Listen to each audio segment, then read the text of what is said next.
Hi, I'm Abby and here's my presentation on the muscular system.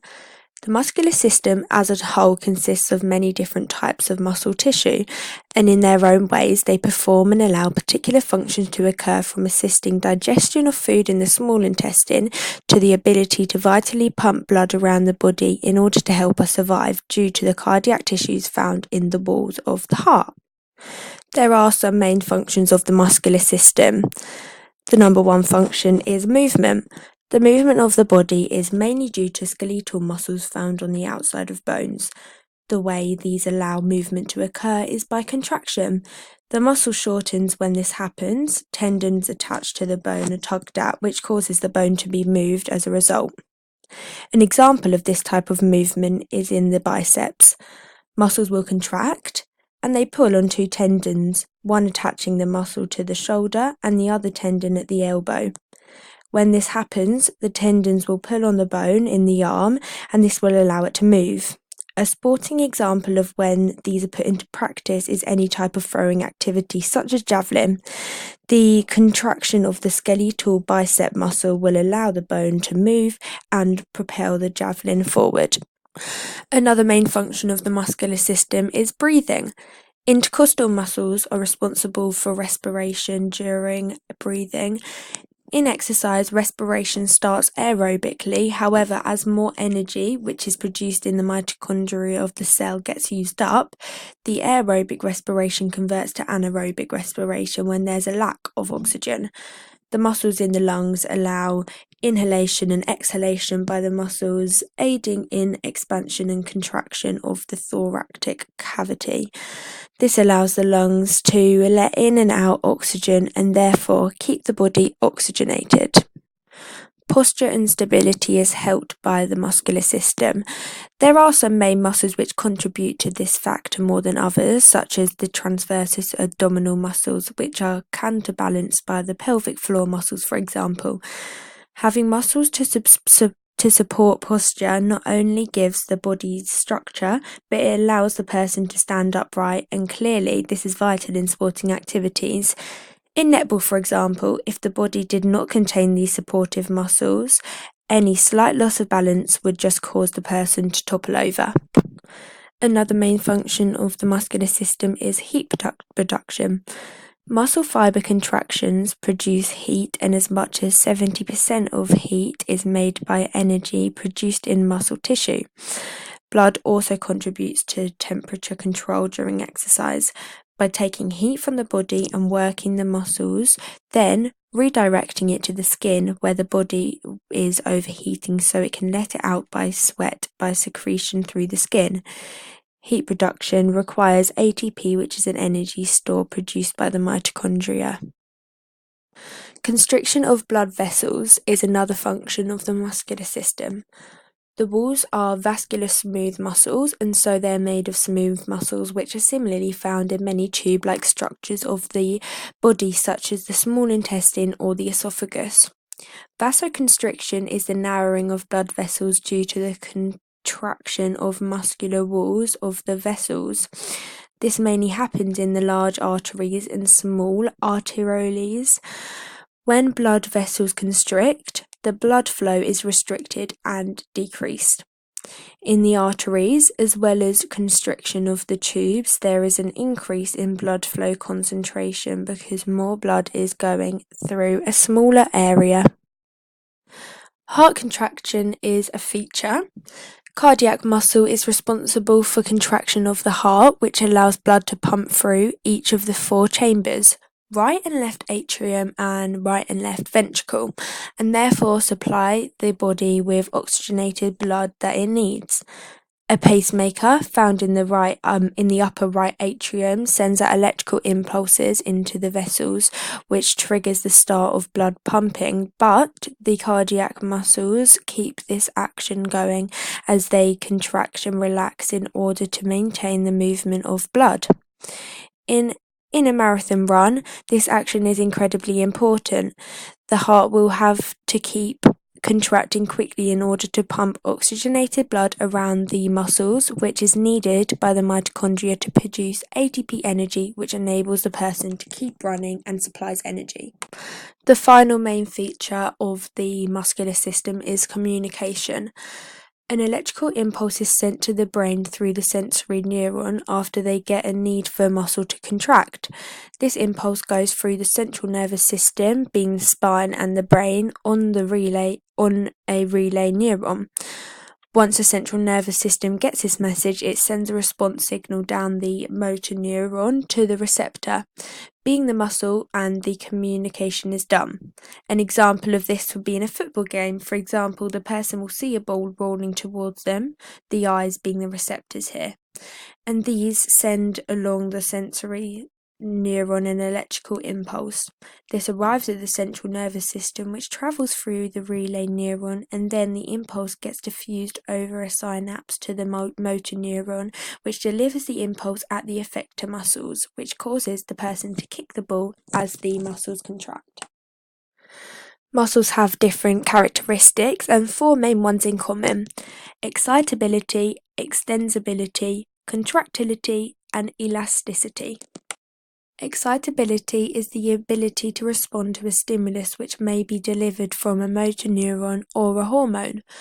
Once the muscle receives this impulse or communication, it will respond with a movement type, which usually could be contraction in response to the stimulus. Extensibility is the ability the muscles have to be stretched. For example, the knee flexing motion. In order to be able to flex the knee, the extensor muscle of the knee must extend in order to allow flexion to occur. Lack of extensibility is known as spasticity. Contractility is the ability for muscle cells to forcefully shorten. For example, in order to flex the knee, you need the quadriceps femoris muscle group to contract. Once the muscles contract and get shorter, they pull on the tendons which are attached to the bones, which tug on them and they move, and in this case causes the knee to flex. Finally, elasticity is the ability the muscles have to recoil or bounce back to their original length after being stretched. It is important as it means the muscle can move a lot and not snap. This is important when there needs to be a high level in movement, for example, gymnastics.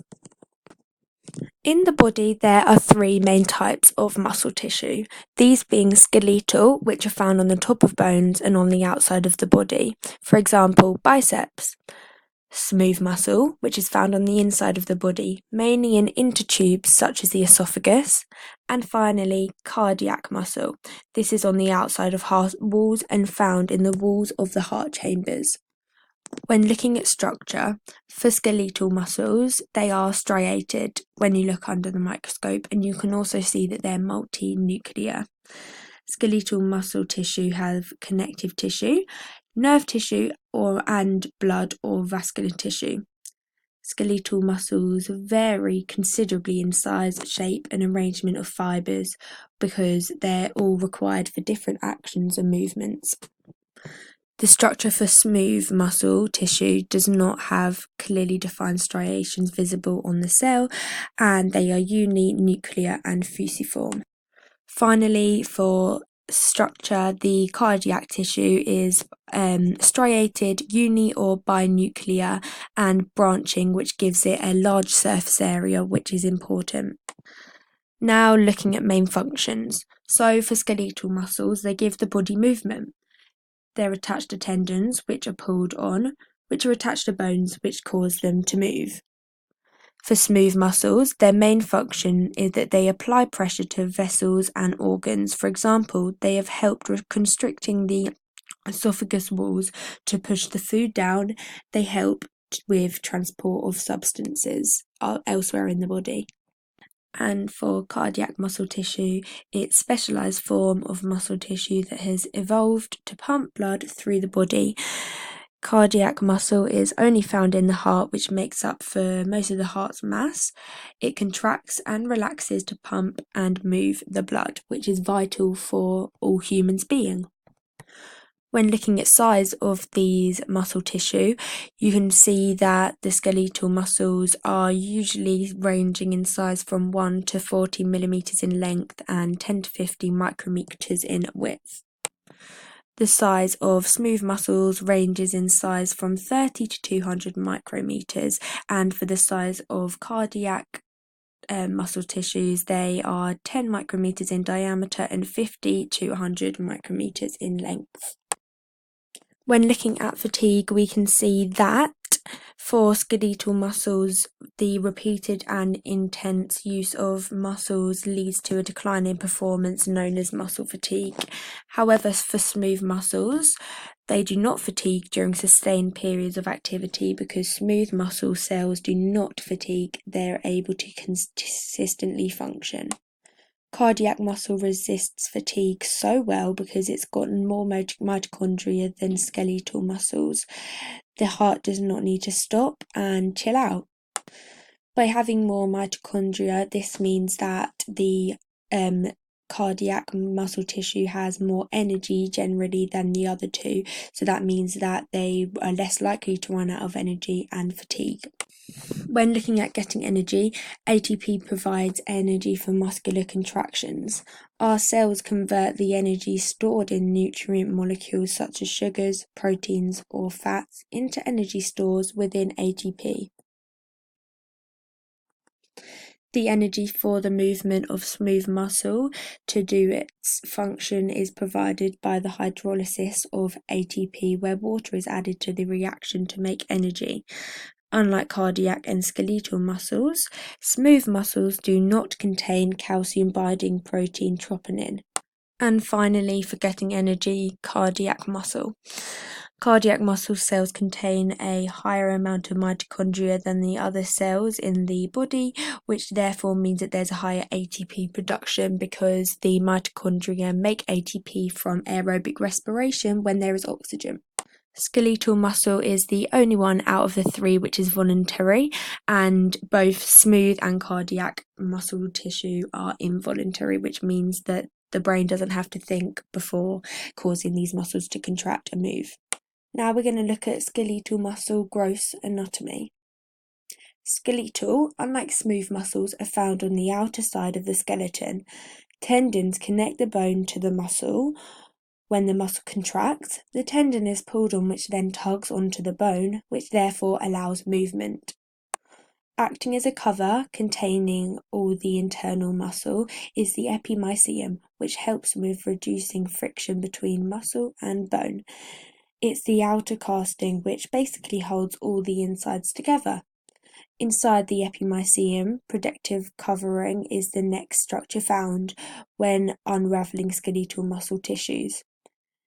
The perimysium is the bundle inside the epimysium.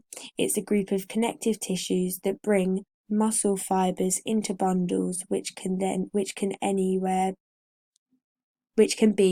between 10 and 100 or more. There are always nerves and capillaries in and around the muscle fibers. The advantage of having capillaries in and around this area enables there to be good oxygen supply in the mitochondria which during aerobic respiration produce ATP energy. Similarly, this muscle performs a slow twitch, which means it does need oxygen, so the capillaries are useful for this. Furthermore, in order for the muscle to perform a response to a stimulus, nerves are needed to transport the message, which makes it useful having nerves in and around the muscle tissue. The bundle of individual muscle fibers is called a fascicle, which wraps around the bundle. Muscle fibers vary in length because different muscles need to perform different functions. For example, longer muscles will be used in sports such as in football. The leg muscles are long and powerful. Inside are muscle cells, which are called myofibers and can vary in length, long and short. Muscle cells contain protein filaments or actin and myosin which slide past one another, producing a contraction that changes both length and shape of cell muscle. The main muscle function is to produce force and motion. The muscle belly is the thicker middle region of the muscle between origin and intersection, and the intersection is the attachment of the mobile end of the muscle.